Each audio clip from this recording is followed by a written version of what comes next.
Մենք մեզ երկար ժամանակ պահանջվեց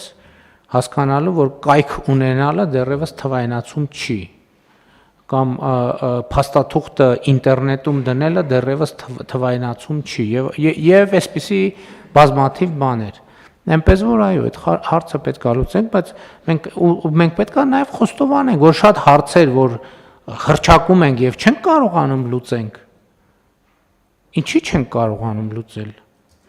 Դեպքերի մեծ մասը կապված է գիտելիքի բացակայության հետ։ Չգիտենք ոնց լուծենք։ Պատեպատ ենք կպնում, չգիտեմ, այստեղ ենք գնում, մրցույթ ենք հայտարարում, հետո այդ մրցույթում հաղթում է մի հատ հրաշալի ընկերություն, որը պատրաստ է 5 միլիարդանոց ծրագիր անել 50,000 դրամով։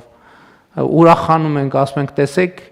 4 միլիարդ 990, չգիտեմ քանի միլիոն խնայեցինք մեր պետական բյուջեի, հետո 5 տարի դատաստան եւ այլն եւ այդպես շարունակ։ Այսինքն գիտելիք չունենք, գիտելիք